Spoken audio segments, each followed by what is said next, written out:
Hello everyone, கேரளாவிலிருந்து கரெக்டாக இன்றைக்கி காலையில் தான் வந்தேன். வந்ததையுமே 3 இட்லி மட்டும் போட்டு சாப்பிடுன்னு சொல்லி சாப்பிட வச்சு கிழக்க முருங்கைக்காய் பொரிக்கிறதுக்கு கூப்பிட்டு போயிட்டாங்க. கரெக்டாக மணி 9:30 அந்த டைம்லேயே அவ்வளோ வெயில் அடிச்சுது. லைட்டாக முருங்கைக்காய் மரத்துக்கிட்ட போனால் மட்டும் அப்படியே லைட்டாக காற்றடிச்சிட்டு இருந்துச்சு. அந்த டைம் மட்டும் கொஞ்சம் பரவாயில்லாமல் இருந்துச்சு. இந்த ஒரு மாதத்துக்கு முன்னாடி நான் வீடியோ போட்டிருந்தப்போ முருங்கைக்காய் 22, 23 அந்த ரேட்டில் போயிட்டு இருந்துச்சு.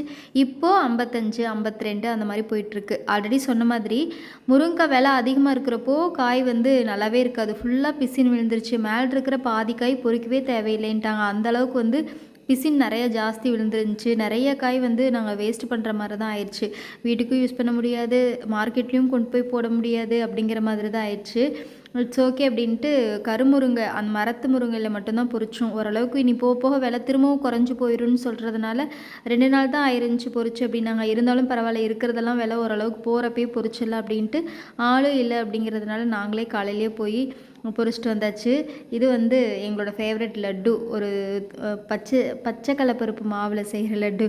பசங்களையும் கூட்டிகிட்டு போயிருக்கிறதுனால அவங்க அடிக்கடி கேட்பாங்க சாப்பிட்றதுக்கு வேணும் அப்படிங்கிறதுனால கையோடு அதையும் செஞ்சு கொண்டு போயிட்டோம். சின்ன பிள்ளையா இருக்கிறப்போ இந்த முருங்கைக்காய், ஒடிச்சு போட்ட முருங்கைக்காயெல்லாம் அள்ளி ஒரு இடத்துல கொண்டு வந்து வைக்கிறதுக்கும் சாக்கு பிடிக்கிறதுக்குமே எங்களெல்லாம் கூப்பிடுவாங்க. லீவில் இருக்கிறப்போ இந்த வேலையெல்லாம் நாங்கள் செய்ய போயிட்டு 10 ரூபா 20 ரூபா அப்படின்லாம் நானும் வாங்கியிருக்கேன். அதெல்லாம் ஒரு காலம் அப்படிங்கிற மாதிரி இருந்துச்சு. அதுக்கப்புறம் 3 மூட்டை அளவுக்கு ஆச்சு.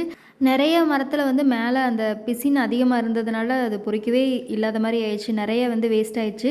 இந்த பிசின் அவாய்ட் பண்ணுறதுக்கு ஏதாச்சும் டிப்ஸ் உங்களுக்கு தெரிஞ்சிருந்துச்சுன்னா ஷேர் பண்ணுங்கள். ஒட்டஞ்சத்திரம் சைடு இப்போ 52, 55 அந்த மாதிரி தான் கிலோ முருங்கைக்காய் போயிட்டுருக்கு. வேறு ஏரியாவில் எப்படி போயிட்டுருக்குது அப்படின்னு தெரியல.